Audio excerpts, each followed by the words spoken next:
Hi friends, आरूज kitchen मध्ये तुमचे स्वागत आहे। आज आपण आरूज किचन मध्ये एक स्वीट पदार्थ बघणार आहोत। आता मिठाई तर आपण मिठाईच्या दुकानातून आणतो, पण घरी इतक्या कमी साहित्यात इतकी भारी स्वीट कसं बनवायचं ते आता आपण बघणार आहोत।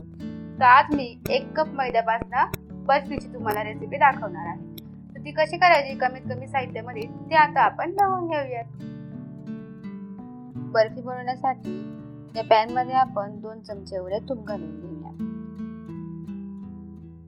तूप गरम झालेला आहे। आता आपण यामध्ये 1 वाटी एवढा मैदा घालून घेऊया। आता हा मैदा आपल्याला 2 मिनिटं या तुपामध्ये परतून घ्यायचा आहे।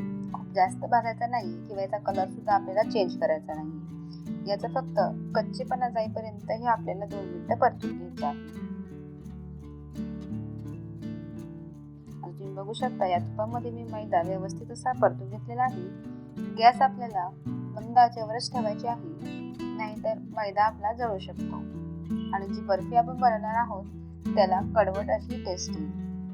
तुम्ही बघू शकता याचा कलर सुद्धा चेंज झालेला नाही आणि मैदा आपला तुपात परतून सुद्धा झालेला आहे। त्याचा जो कच्चेपणा होता तो सुद्धा पूर्णपणे गेलेला आहे। आता हा आपण एका प्लेट मध्ये काढून घेऊया आणि थंड करायला ठेवून देऊया।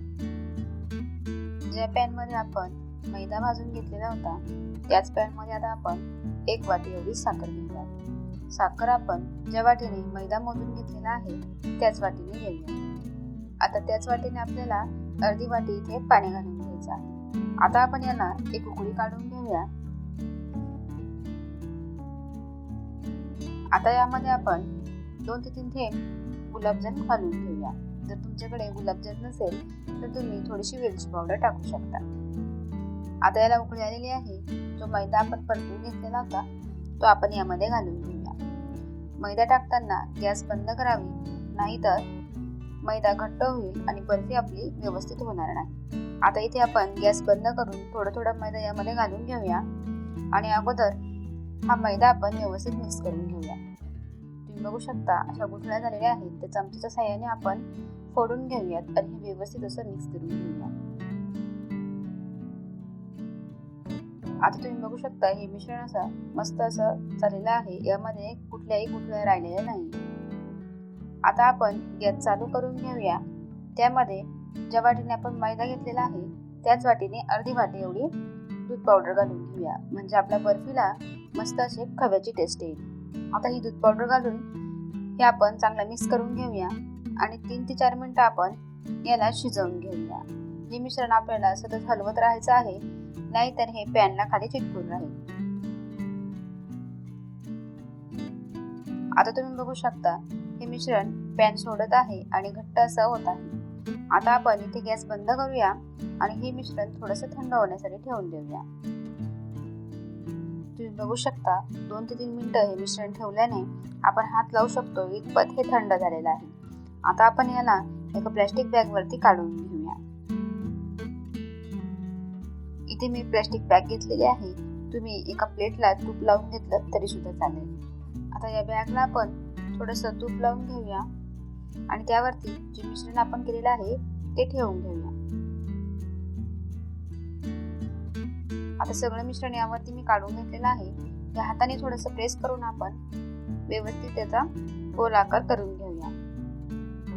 आता परत प्लास्टिक बॅग ठेवून हे आपण थोडंसं लाटून घेऊया। हलक्या हाताने आपल्याला हे लाटून घ्यायचं आहे, म्हणजे हे खूप पातळही नाही आणि खूप जाडही राहणार नाही। हे बघा या पद्धतीने मी इथे लाटून घेतलेलं आहे। आता हे आपण अर्ध्या तासासाठी सेट करण्यासाठी ठेवून देऊया।